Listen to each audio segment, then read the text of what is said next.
오늘 이 자리에 계신 여러분 모두가 천국의 제자된 서기관이 되시기를 축원합니다.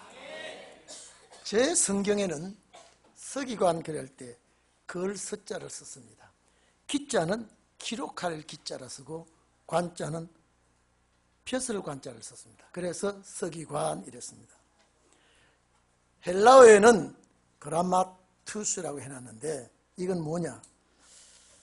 어떤 귀중한 내용을 기록하는 사람입니다. 이 벼슬 아치입니다. 서기관은 율법의 서기관이 있는가 하면은 천국의 제자된 서기관이 있습니다. 이 서기관은 대단히 중요한 직책을 가지고 있습니다. 어떠한 귀중한 문서라든지 어떤 중요한 내용을 기록해서 보관하고 또 알려주는 이 사람이 서기관이기 때문에 참 중요한 직책입니다. 그래서 구약시대의 서기관은 모든 율법을 다 관장을 하고 있기 때문에 이 사람들의 힘이 막강합니다. 권위와 막강한 힘을 가지고 있습니다. 율법사라고도 하지요. 예수님께서 책망할 때 이 사람들이 밤낮 책망의 대상이 되었습니다. 예수님께서 외식하는 서기관들과 바리새인들이여 화있을 진절했습니다. 책망을 했죠. 이 서기관의 위치가 대단합니다. 청지기와는 다릅니다. 오늘 이 자리에 계신 여러분, 예수님께서 율법의 서기관이 아닌 하늘나라, 주님의 나라, 천국의 제자된 서기관이다. 그렇다면 이 서기관도 대단히 중요합니다. 말씀에 대한 기록과 말씀에 대한 해석과 말씀에 대한 전파와 이거는 정확하게 할 수 있는 자가 천국의 제자된 서기관입니다. 여러분 여기 51절에 보면 이 모든 것을 깨달았느냐 그랬습니다. 이 모든 것이 무엇입니까? 씨 뿌리는 비유입니다. 13장 3절 8절까지 보면 씨 뿌리는 이유 목적이 무엇인지 깨달았느냐? 알곡과 가라지 깨달았느냐? 겨자씨의 비유, 누룩의 비유 깨달았느냐?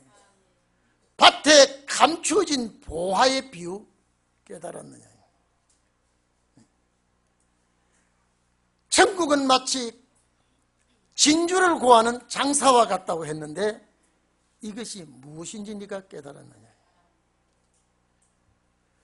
마지막에 천국은 마치 바다에 그물을 치고 고기를 잡아오는 이 역사를 하면서 고기를 잡아서 무트로 끌어내서 좋은 고기는 그릇에 담고 못된 고기는 내어버린다. 요 못된 고기는 상한 고기, 가치 없는 고기, 이건 별 볼 일 없는 고기입니다. 이와 같이 천국에서도 이제 심판날에 의인 중에 악인을 골라낼 것이다. 깨달았느냐? 그러하오이다. 천국의 제자된 서기관입니다.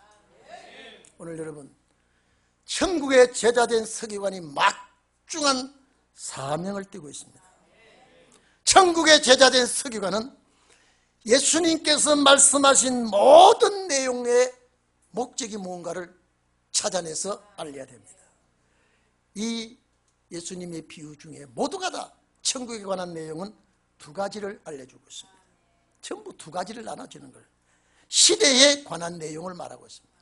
여러분 바울이 이 문제를 손대지 않았습니다. 베드로가 이 문제 손대지 않았습니다. 저는 우리 동행교회 천국의 제자된 서기관들이 나와야 됩니다. 이것들을 깨달았느냐? 이것들을 깨달았느냐? 여러분, 예수님께서 하시는 비유를 보세요. 절대 예수님께서 하신 비유는 그냥 하신 것이 아니라 예수님이 비유의 말씀을 하시게 될 것을 시편 78편 2절 3절에 예언이 되어 있습니다. 그냥 예수님이 비유를 던진 말씀이 아니라 구약의 모든 것들은 신약에 이루어질 예언들인데 시편 78편 2절 3절에 보면 내가 입을 열어 비유를 베풀어서 옛 비밀을 말하겠다. 옛 비밀을 발표하겠다. 이것은 우리가 들은 바요 아는 바요 우리 열조가 우리에게 전하는 바람입니다. 요 시편 78편에 의해서 예수님이 비유의 말씀을 하신 거예요. 또 비유의 말씀을 하실 때 어렵고 복잡하고 힘든 비유가 아니라 사물을 보시면서 가장 이해하기 쉬운, 가장 깨닫기 쉬운 것을 가지고 비유의 말씀을 전했다니까요. 오늘 이 자리에 계신 여러분, 저는 천국의 제자된 서기관이 꼭 되고 싶습니다. 그리고 꼭 이 비밀을 깨우쳐서 전하고 싶습니다. 오늘 이 자리에 계신 여러분요, 이 비유는 사복음서에 있는 비유는 전부 천국에 관한 비유입니다. 그래서 이 비유를 알 수 있는 자가 제자된 서기관이 된다 그러면 다 된다는 것은 아니겠죠. 여러분, 누가복음 13장 34절에 보면 예수께서 모든 것을 비유로 말씀하시고 비유가 아니면 아무것도 말씀하시지 아니했다 그랬습니다. 그러면 어디에다가 근거를 해서 비유를 말씀했습니까? 시편 78편입니다. 오늘 신천지는 비유를 가지고 전부 다 하지만은 세상에 그런 엉터리가 됐습니까? 어제도 어떤 집사가 나보고 그래요. 목사님, 성경은 가르쳐 주지 않고 우리 교회는 신천지가 오면 안 됩니다가 붙여놨다 그래요.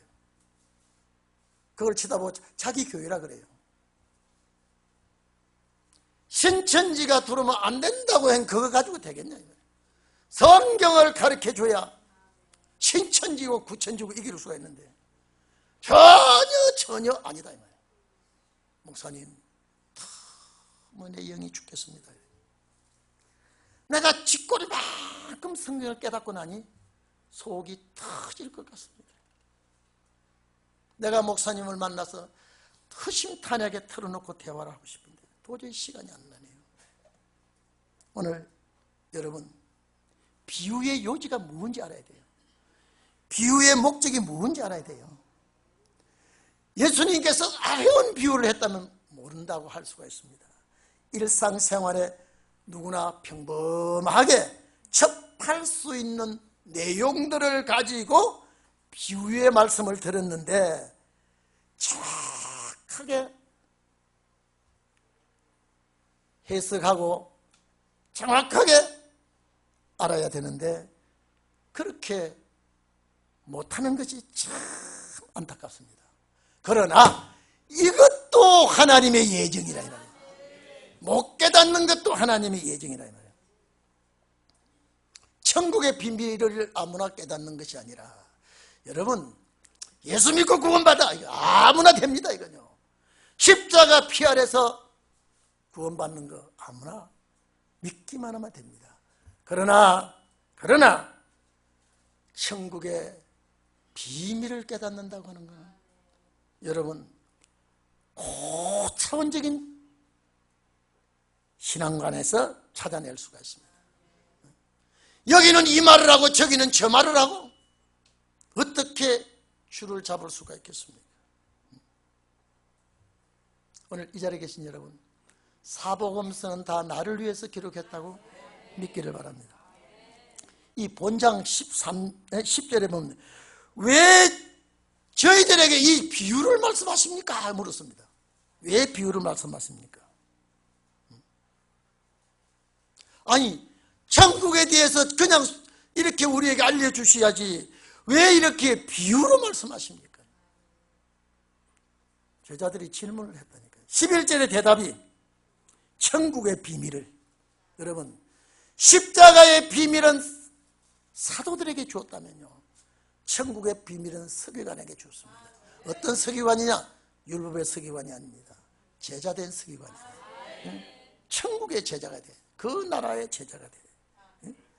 왜 비유로 하지? 이 예수님께 제자들이 지금 궁금해. 아니, 왜 구원 문제를, 천국 문제를 이렇게 왜 비유를 하십니까? 바울이 비유를 했습니까? 베드로가 비유를 했습니까?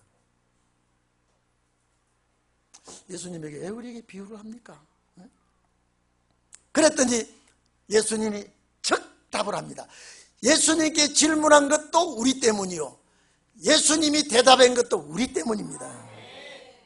천국의 비밀을 아는 것이, 천국의 비밀을 아는 것이 너희에게는 허락되었으나, 너희가 누굽니까? 이 말씀을 비유를 깨달았나이다라고 하는 너희가, 천국의 비밀을 아는 것, 비밀을 안다면, 여러분 비밀 아는 사람, 여러분 국가에서도요 비밀을 가지고 있으면요 대단히 귀한 자입니다. 국가에서도 1급 비밀을 가지고 있는 자가 있습니다. 1급 비밀은 아무나 입을 열어서는 안 되는 비밀입니다. 오늘 우리는 천국의 비밀을 가지고 있습니다. 누가? 서기관이. 어떤 서기관이? 천국의 제자된 서기관이. 천국의 비밀을 아는 것이 너희에게는 허락되었으나 저희에게는 안 됐다 이 말입니다. 알면 안 될 사람이 있다 이 말이에요. 여러분 마태, 마가, 누가 이 말씀 다 들어있습니다.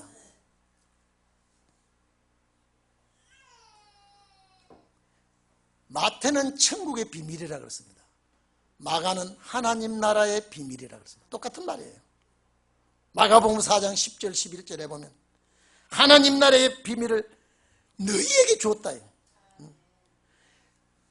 마태복음은 너희에게 허락했다 그랬습니다. 아는 것을 허락했다. 비밀을 아는 것을. 하나님 나라의 비밀을 너희에게 주었다. 마가는 그래 놨습니다. 외인에게는 모든 것을, 이런 마가복음 보면요, 이 축복을 받지 못할 자들은 심통이 나도록 해놨어요. 외인에게는 모든 것을 비유로 한다. 왜냐? 저희들 보기는 보아도 앞만 봐도 모르고 앞만 들어도 깨닫지 못하게 하기 위해서다. 이 주님이 그럼 또 엉뚱맞은 이런 소리를 왜 합니까? 너희에게는 천국의 비밀, 너희에게는 하나님 나라의 비밀을 허락해 주었지만은 저 사람들은 안 줬다. 안 줬기 때문에 비유를 한다. 못 깨닫도록 하기 위해서 비유를 했다. 앞만 봐도 모르고 앞만 들어도 깨닫지 못하게 하여 죄산 받을까 봐 내가 걱정이 된다. 너희는 죄산 받지 못할까 봐 걱정이, 저것들은 성경 깨달아서 돌아와서 죄산 받을까 봐 걱정이 돼서 비유로 말씀해 놨다. 예수님이 착한 분이에요? 좀 고약한 분이에요? 여러분, 내 새끼를 잘 다독다독 하는 것은 부모의 심정입니다. 남이 거기에 대해서 질투할 이유가 없습니다. 집에 가셔서 마가복음 4장 10절 11절 읽어보세요. 하나님 나라의 비밀을 너희에게 주었으나 외인에게는 안 줬다며. 왜? 비밀을 천국의 제자된 서기관 외에는 안 줬다 이 말이에요. 그래서 비유를 말해야 저것들이 못 깨닫고, 못 깨달아야 돌아오지 않고, 돌아오지 않아야 죄사함을 못 받게, 심판 때까지 죄사함 못 받도록 내버려둬요. 우리 주님이 이렇게 말해놨어요. 우리 주님이 이렇게 말해놨다니까요. 누가도 이 구절, 여러분요, 천국의 제자된 서기관이 마지막 날에 얼마나 귀한가를 여러분 알아야 돼요. 누가복음 8장 9절에서 10절 봐도 있습니다. 제자들이 비유의 뜻을 물었어요. 제자들이 비유의 뜻을 물었을 때에 여기서도 예수님께서 제자들에게 하나님 나라의 비밀을 아는 것이, 하나님 나라의 비밀을 아는 것이 너희에게는 허락되었으나 다른 사람에게는 비유로 하나니. 이런 모습이죠. 다른 사람에게는 비유로 하나니 이는 저희가 보아도 보지 못하고 들어도 깨닫지 못하게 합니다. 비유 왜 말씀하는지 알았습니까? 비유를 왜 말씀하시는지 알았냐면, 천국의 제자된 서기관은 이 비유를 말해도 다 알 수 있지만은 저 사람들은 다른 사람들을 알면 안 된다. 다른 사람들은 알면 안 되기 때문에 앞만 봐도 모르고 앞만 들어도 깨닫지 못하도록 내가 비유를 했다. 여러분, 우리 어머니가 나만 사랑해야 되지 진하게나 다 사랑하면 우리 어머니 미워 그럽니다. 요새 애들 그렇습니다. 예수님께서 우리에게 비유를 말씀해 주시고 깨닫게 하시고 알게 하시고 비밀을 간직하게 하지만 다른 사람에게는 이 비밀을 주지 않겠다. 다른 사람에게 이 비밀을 허락하지 않겠다. 그런데 본장 16절에 보면 너희 눈은 봄으로 복이 있고 너희 귀는 들음으로 복이 있다. 이게 누굽니까? 서기관이 되었네요. 그런데 제자들은 천국에, 이 예수님의 제자들은 천국의 제자된 서기관이 아닙니다. 마지막 주님 오실 때 이 말씀을 조금도 꺼리낌 없이 정확하게 밝혀내야 되게 됐습니다. 제자들은 주님의 말씀이 어렵다고 그랬습니다. 그런데 오늘 여러분, 제가 이 말씀을 보면서 어제도 이 말씀을 가지고 가정예배 드리면서 우리 가정이, 우리 교회가 꼭 우리 기도하면 우리 교회 성도들 넣습니다. 제자된 서기관 되게 해주세요. 제자된 서기관은 벼슬아치입니다. 벼슬이에요. 그래서 벼슬관자가 선 거예요. 마지막 주님 오실 때에, 마지막 세상 끝나가는 무렵에 여러분 꼭 마태복음 13장하고 마가복음 4장하고 누가복음 8장 보세요. 거기에는 여기 마태복음에서부터 요 세 구절을 보면요, 왜 비유를 말씀하신 이유를 알게 되어 있습니다. 다른 사람들은 절대, 여러분 이 비유가 어렵지 않습니다. 그런데 못 깨닫게 한다 이 말이에요. 너희는 깨닫게 해야 된다 이 말이에요. 누가? 천국의 제자된 서기관은 비유의 말씀을 모르면 안 됩니다. 비유의 말씀을 모르면 안 됩니다. 알아야 됩니다. 오늘 여러분, 저는 예수님이 왜 비유의 말씀을 하셨을까? 왜 이렇게 모르도록 했을까? 천국의 제자된 서기관에게 특권을 주기 위해서. 그래도 예수님이 자기 마음대로 비유를 한 것이 아니라 보니까 천국에 관한 비유를 여러 가지 한두 가지가 아닙니다. 여러 가지를 말해놓고 시편 78편에 분명히 비유가 나올 것이라 했더니 이 비유는 예수님만이 이 비유를 가지고 말씀했다 이 말이에요. 무슨 비유냐? 천국 가는 비유라. 그냥 구원 얻는 것이 아니라, 여러분 봐보십시오. 바울이 그렇게 글을 많이 써도 이 비유 하나도 손대지 않았습니다. 베드로가 손대지 않았습니다. 바울이 주님 가르친 기도를 하나도 손대지 않았습니다. 주님 가르친 기도는 그 나라 갈 자들이 필수의 기도입니다. 베드로가 손대지 않았습니다. 오늘 여러분, 천국의 제자된 서기관은 손을 대야 됩니다. 주님 가르쳐 주신 기도도 그래서 천국에 관한 기도입니다. 나라가 와달라고 하는 기도입니다. 오늘 여러분, 천국의 제자된 서기관은 예수께서 말씀하신 비유를 모르면 안 됩니다. 왜? 천국의 제자된 서기관은 새것과 옛것을 곳간에서 내오는 하인과 같으니라 그러면요, 밤낮 심부름을 허락 없어 못 꺼내고 옵니다. 날이 창고에 있는 진주를 꺼내옵니까? 안 꺼내옵니까? 꺼내와야 하느니라. 예, 꺼내오겠습니다.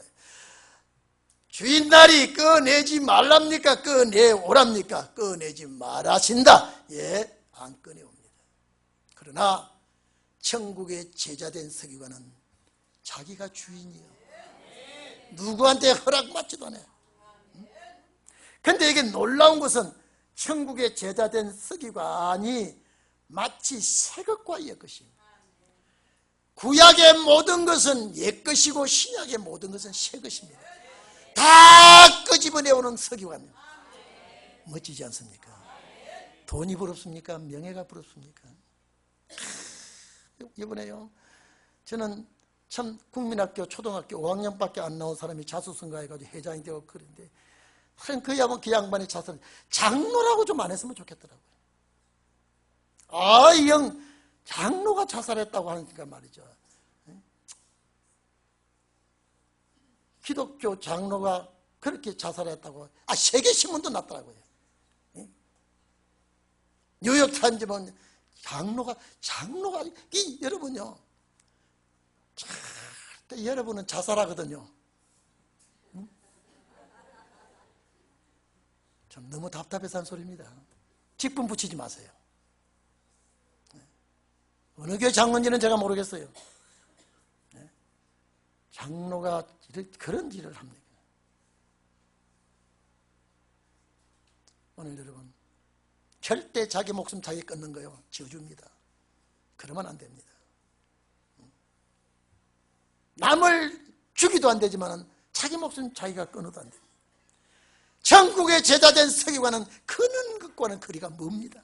그래서 제자된 서기관을 하려고 그러는 거죠. 되고 싶어하는 것이죠. 여러분, 반드시 천국의 제자된 서기관이 우리 동인교에서 나와야 돼요. 돼야 돼요.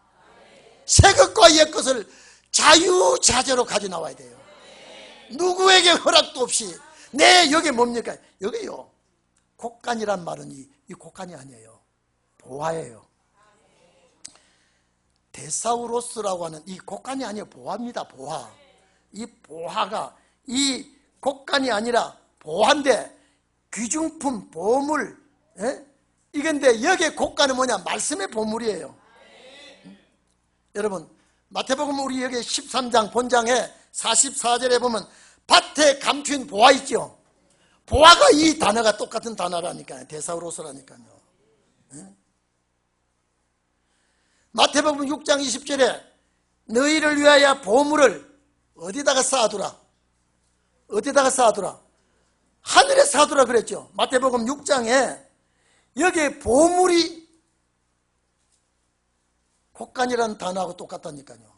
보물이. 고린도후서 4장 7절에 질그릇에 뭐가 담겨서?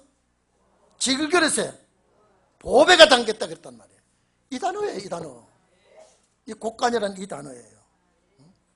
이 곡간이라는 이 단어가 다른 데는 전부 다 보화, 보물 이래 되는데 여기는 곡간이 됐습니다. 왜 이랬느냐? 왜 이 말을 여기다 곡간이 했느냐? 여러분 이리 좀 봅시다. 이 마음의 곡간에서 새것과 옛것이 보물이 계속 나와야 돼요. 요게 서기관입니다. 마음 창고에서 말씀의 보물이 새것과 옛것을 계속 가져 나와야 돼요. 새것과 옛것이요. 무슨 말씀이 이해됩니까? 하인 같으면 마음대로 꺼내지 못합니다. 그러나 주인과 같으니라. 너무 벅차. 주여, 정말로 내가 이 땅에 와서 결혼하고 자식 놓고 생활하고 살지만은 천국의 제자된 서기관이 되어서 이 예수 그리스도께서 비유의 말씀을 다 내가 깨달아 알고 이것을 내 마음의 보화로 간직하고 밤이든 낮이든 원하는 자에게 언제든 내줄 수 있는 주인과 같이 박성모기가 그렇게 되게 하옵시고 동의교회 성도가 그렇게 되게 하옵소서. 아모스 8장에 보면 8장 11절입니까? 양식이 없어 굶주림이 아니요 물이 없어 기갈이 아니라. 주님 오실 때는 말씀 생명의 떡이요 생명의 물이 없어 기갈이 옵니다. 기갈이 와서 청년 남녀가 북에서 동까지 이 바다에서 저 바다까지 하나님의 말씀을 구하려고 이 말씀의 보물을 찾으려고 왕래해도 얻지 못한다라고 했습니다. 오늘 이 자리에 계신 여러분, 분명히 오늘 이렇게 한 번 더 봅시다. 예, 한 번 더 봅시다. 51절에 이 모든 것을 깨달았느냐 깨달았느냐라고 하는 말씀은 1절에서 50절까지입니다. 비유입니다. 예, 깨달았습니다라고 대답을 하니까 이건 우리가 대답해야 돼요. 네, 깨달았습니다. 예수님께서 말씀하시기를 천국의 제자된 서기관 일어나옵니다. 천국의 제자된 서기관 마다 새 것들, 여기 새 것과 옛 것은 복수입니다. 구약의 옛 것이 얼마나 많이 지금 저장되어 있습니까? 신약의 새 것이 얼마나 많이 저장되어 있습니까? 옛 것들과 새 것들을 마음 창고에서 내오는 집주인과 같으니라. 세상에 이 땅 위에 태어나서 재벌을 가도, 여러분 제가 늘 전도서를 보면요, 천지 창조 이후에 솔로몬만큼 부귀영화를 누린 자가 없습니다. 솔로몬이 시와 자문을 3,000자문을 썼습니다. 거기에 은금보화가 싼더미같이 쌓여있습니다. 자기 앞에 아내가 그렇게 많습니다. 자식이 많습니다. 권세가 많습니다. 영광이 많습니다. 명성이 하늘같이 올라갑니다. 그래도 그가 마지막에는 딱 3번 동일한 말씀했습니다. 헛되고 헛되고 또 헛되다. 우리가 헛되다 그러면 저거 한번 병태같이 살다가 헛되다 하지만은 부귀영화를 최대로 누리보고 최고 영광을 누렸던 솔로몬이 그렇게 헛되다고 했다면, 오늘 우리는 천국의 제자된 서기관만 되면 솔로몬의 영광을 따라올 수 있습니다. 이것이 기독교의 마지막 역사입니다. 이것이 기독교의 마지막 축복이 아닙니다. 그냥 곡간에 놔놓으니까 그냥 창고같이 생각하지만 아니에요. 이 곡간이 뭐냐? 보화라 했잖아요. 그러면 이 보화가 어디서 나오느냐? 마음밭에서 나오는 여기에. 그래서 사람의 마음을 나타낼 때 마음속에 들어있는 보화가, 마음속에 들어있는 데사우로스가, 여기는 데사우루가 났습니다. 이 보화가 내 속에서 샘솟듯이 솟아난다면, 오늘 여러분 이 역사를 우리가 마지막에 해야 될 것입니다. 오늘 여러분 신약 시대의 천국의 제자된 서기관, 율법의 서기관하고는 하늘과 땅 사이입니다. 그런데 오늘 여러분 보십시오. 사복음서를 정확하게 풀어내지를 못하고 있습니다. 정확하게 풀어내지를 못하고 있습니다. 제자된 서기관 아닙니다. 반드시 여기에 51절에 깨달았다고 하는 자가 되어야 됩니다. 아는 자가 되어야 됩니다. 기도하십시다.